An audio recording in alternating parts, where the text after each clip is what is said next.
Test 2. This is the IELTS listening test. You will hear a number of different recordings and you will have to answer questions on what you hear. There will be time for you to read the instructions and questions and you will have a chance to check your work. All the recordings will be played once only. The test is in 4 parts.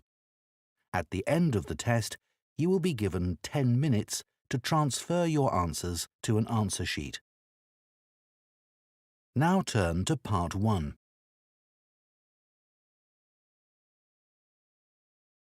Part 1. You will hear 2 friends talking about a guitar group. First, you have some time to look at questions 1 to 6.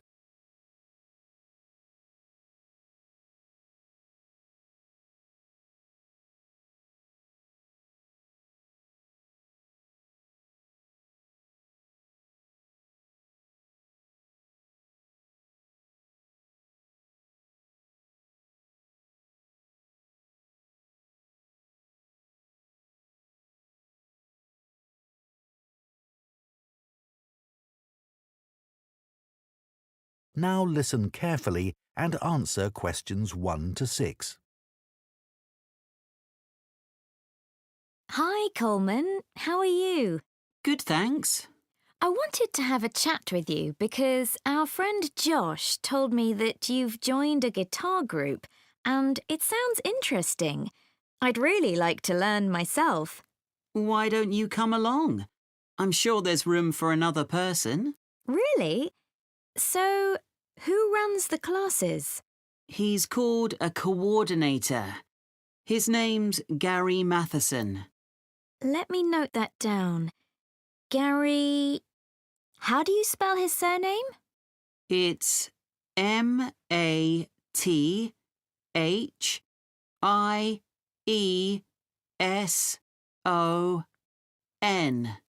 Right, thanks.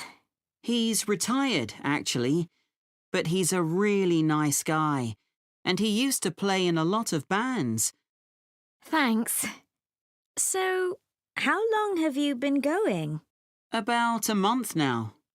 And could you play anything before you started? I knew a few chords, but that's all. I'm sure everyone will be better than me. That's what I thought too. When I first spoke to Gary on the phone, he said it was a class for beginners, but I was still worried that everyone would be better than me. But we were all equally hopeless. Oh, that's reassuring. So, where do you meet? Well, when I joined the group, they were meeting in Gary's home. But as the group got bigger, he decided to book a room at the college in town. I prefer going there. I know that place. I used to go to tap dancing classes there when I was at secondary school. I haven't been since, though, and I can't remember what road it's in.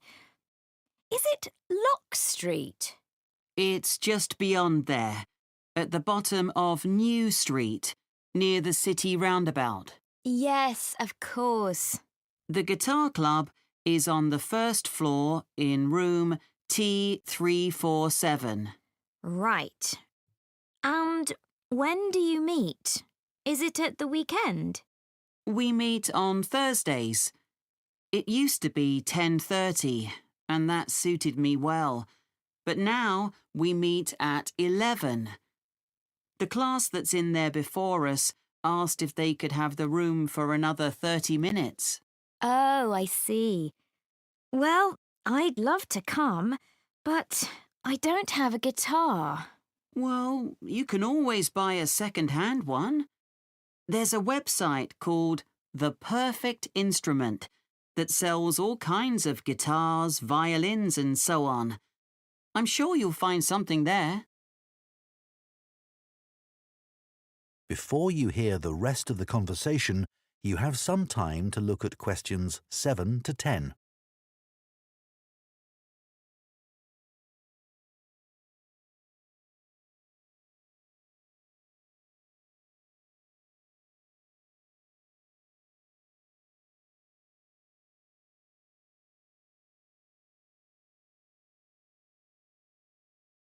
Now listen and answer questions 7 to 10.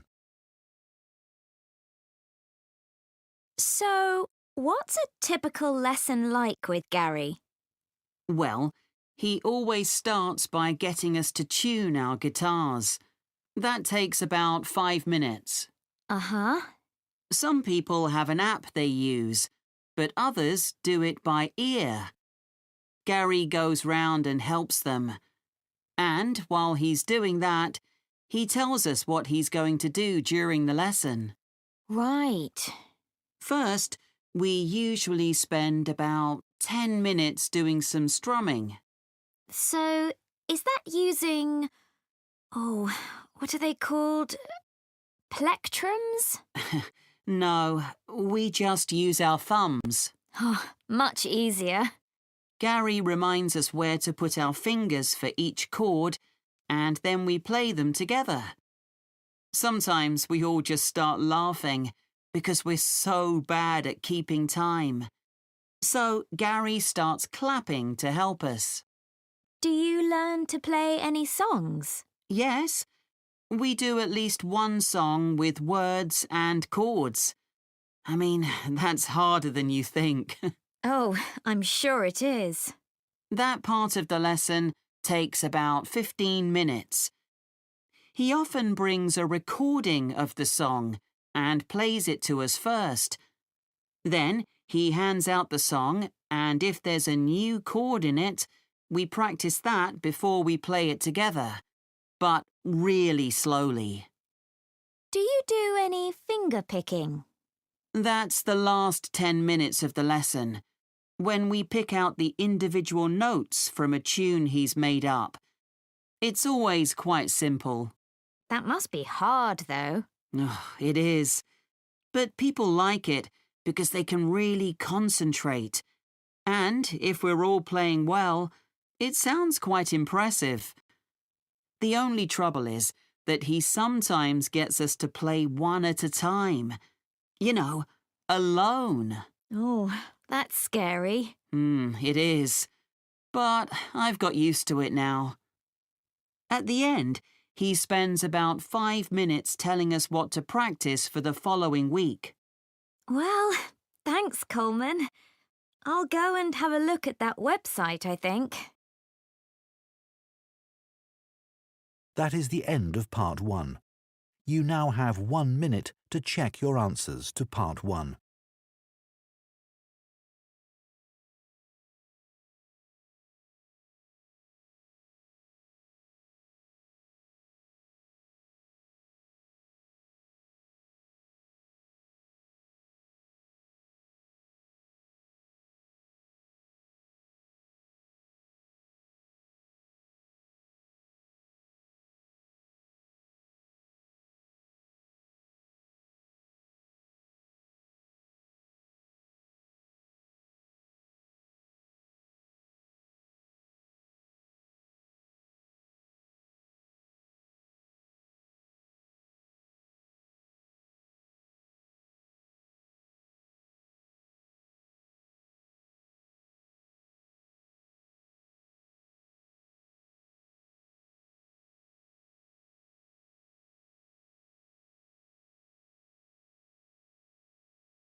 Now listen carefully and answer questions 11 to 16. I never really planned to be a lifeboat volunteer when I came to live in North Sea. I'd been working in London as a website designer, but although that was interesting, I didn't like city life. I'd been really keen on boats as a teenager, and I thought if I went to live by the sea, I might be able to pursue that interest a bit more in my free time. Then I found that the Lifeboat Institution was looking for volunteers, so I decided to apply. The Lifeboat Institution building here in North Sea is hard to miss. It's one of the largest in the country. It was built 15 years ago, with funds provided by a generous member of the public who'd lived here all her life. As the Lifeboat Institution is a charity that relies on that kind of donation, rather than funding provided by the government, that was a huge help to us. When I applied, I had to have a health assessment. The doctors were particularly interested in my vision. I used to be short-sighted, so I'd had to wear glasses, but I'd had laser eye surgery 2 years earlier, so that was okay. They gave me tests for colour blindness, and they thought I might have a problem there, but it turned out I was okay. When the Coast Guard gets an alert, all the volunteers are contacted and rushed to the lifeboat station. Our target's to get there in 5 minutes. Then we try to get the boat off the dock and out to sea in another 6 to 8 minutes. Our team's proud that we usually achieve that. The average time across the country's 8.5 minutes. I've recently qualified as what's called a helmsman, which means I have the ultimate responsibility for the lifeboat. I have to check that the equipment we use is in working order. The crew have special life jackets that can support up to 4 people in the water, and it's ultimately my decision whether it's safe to launch the boat. But it's very rare not to launch it, even in the worst weather. As well as going out on the lifeboat, my work involves other things too. A lot of people underestimate how quickly conditions can change at sea, so I speak to youth groups and sailing clubs in the area about the sorts of problems that sailors and swimmers can have if the weather suddenly gets bad. We also have a lot of volunteers who organise activities to raise money for us, and we couldn't manage without them. Before you hear the rest of the talk, you have some time to look at questions 17 to 20.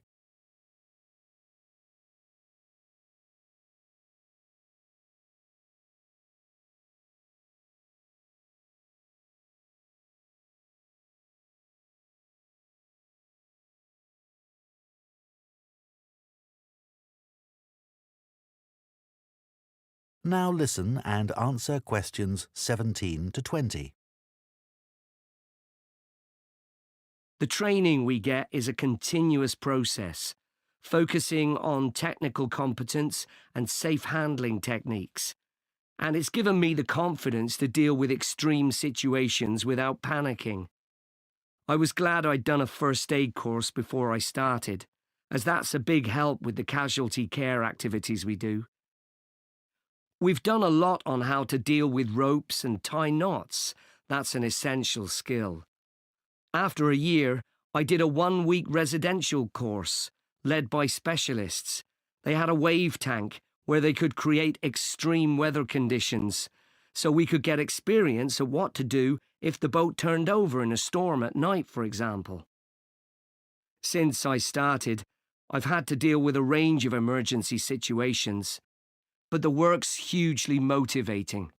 It's not just about saving lives. I've learned a lot about the technology involved.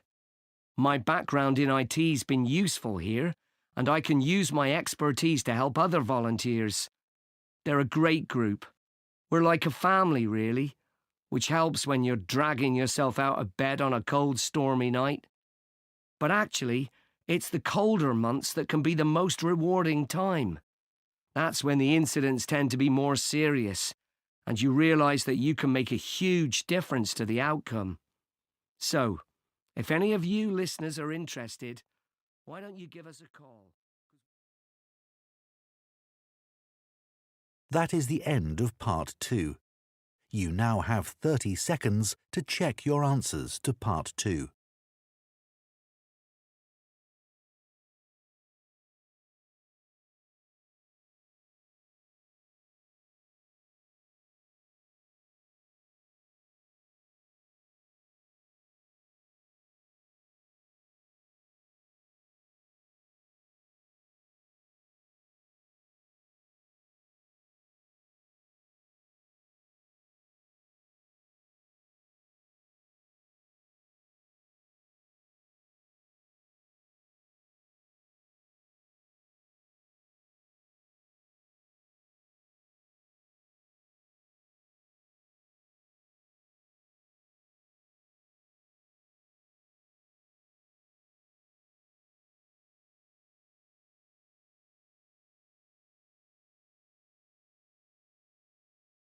Now listen carefully and answer questions 21 to 24. Hi, Don. Did you get the copy of the article on recycling footwear that I emailed you? Yeah, it's here. I've had a look at it. So, do you think it's a good topic for our presentation? Well, before I started reading it, I thought recycling footwear. Well, although it's quite interesting, perhaps there isn't enough to say about it, because we put shoes in recycling bins. They go to charity shops, and that's about it. But there's much more to it than that. I realise that now, and I'm keen to research the topic more. That's great. One of the things I didn't realise until I read the article was just how many pairs of trainers get recycled. Well, a lot of young people wear them all the time now. They've become more popular than ordinary shoes. I know. I guess they are very hard-wearing. But don't they look a bit casual for school uniform? I don't think they're right for that. Actually, I think some of them look quite smart on pupils. Better than a scruffy old pair of shoes. So, do you keep shoes a long time? Yes, though I do tend to wear my old pairs for doing dirty jobs like cleaning my bike. I must admit, I've recycled some perfectly good shoes that haven't gone out of fashion and still fit, just because they don't look great on me anymore. That's awful, isn't it? I think it's common because there's so much choice. The article did say that recent sales of footwear have increased enormously. That didn't surprise me. No, but then it said that the amount of recycled footwear has fallen. It's 6% now, compared to a previous level of 11%. That doesn't seem to make sense. That's because not everything goes through the recycling process. Some footwear just isn't good enough to resell for one reason or another and gets rejected. Before you hear the rest of the discussion, you have some time to look at questions 25 to 30.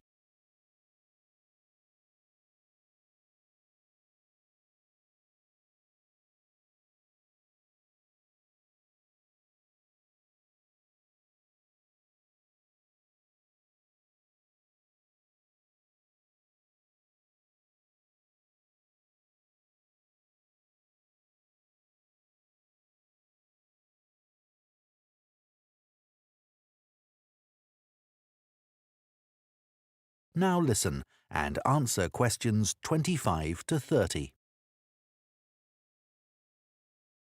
So, let's find some examples in the article of footwear that was rejected for recycling. OK.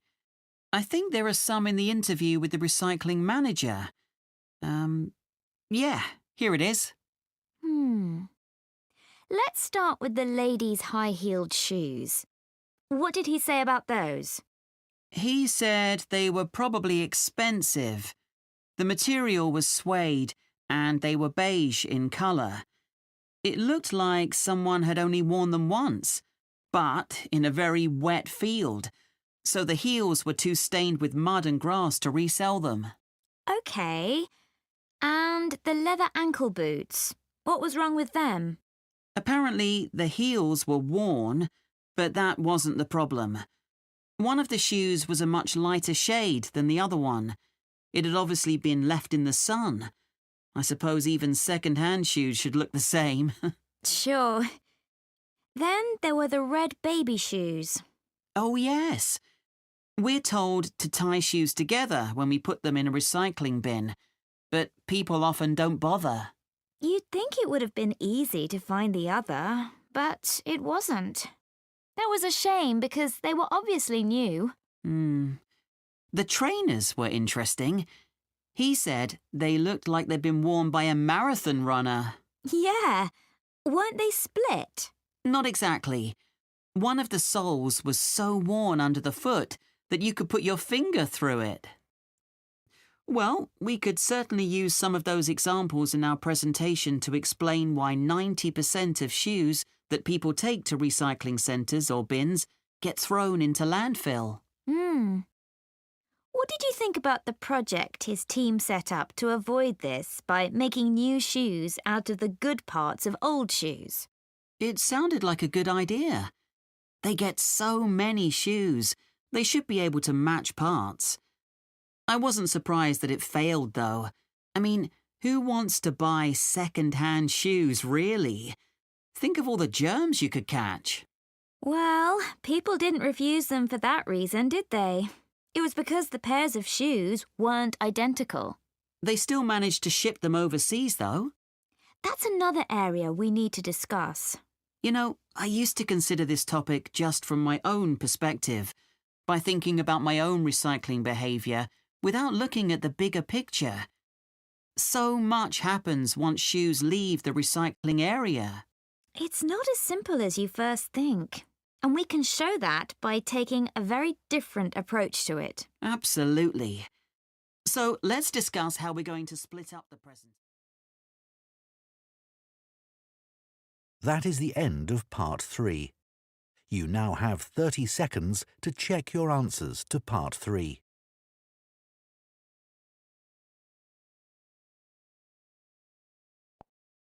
Part 4.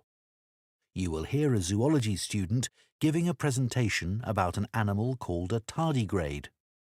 First, you have some time to look at questions 31 to 40.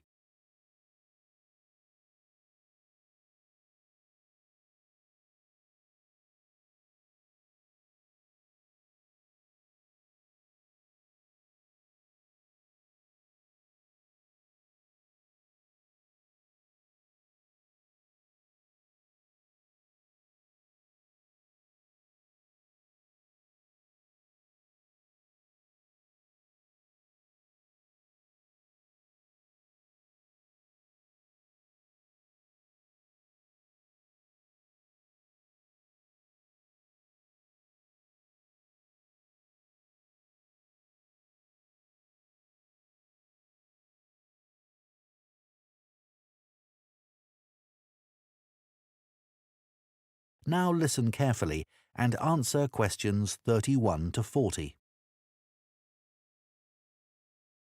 For my project on invertebrates, I chose to study tardigrades. These are microscopic, or to be more precise, near microscopic animals. There are well over 1,000 known species of these tiny animals, which belong to the phylum Tardigrada. Most tardigrades range in length from 0.05 to 1 millimetre, though the largest species can grow to be 1.2 millimetres in length. They're also sometimes called water bears, water because that's where they thrive best, and bear because of the way they move. Moss piglet is another name for tardigrades because of the way they look when viewed from the front. They were first discovered in Germany in 1773 by Johann Goetze, who coined the name tardigrade. As I say, there are many different species of tardigrade. Too many to describe here, but generally speaking, the different species share similar physical traits. They have a body which is short and also rounded, a bit like a barrel. And the body comprises 4 segments. Each segment has a pair of legs, at the end of which are between 4 and 8 sharp claws. I should also say that some species don't have any claws. What they have are discs, and these work by means of suction. They enable the tardigrade to cling on to surfaces or to grip its prey. Within the body, there are no lungs or any organs for breathing at all. Instead, oxygen and also blood are transported in a fluid that fills the cavity of the body. As far as the tardigrade's head is concerned, the best way I can describe this is that it looks rather strange, a bit squashed even. Though many of the websites I looked at described its appearance as cute, which isn't exactly very scientific. The tardigrade's mouth is a kind of tube that can open outwards to reveal teeth-like structures known as stylets. These are sharp enough to pierce plant or animal cells. So, where are tardigrades found? Well, they live in every part of the world, in a variety of habitats, most commonly on the bed of a lake, or on many kinds of plants, or in very wet environments. There's been some interesting research which has found that tardigrades are capable of surviving radiation and very high pressure, and they're also able to withstand temperatures as cold as -200 degrees centigrade, or highs of more than 148 degrees centigrade, which is incredibly hot.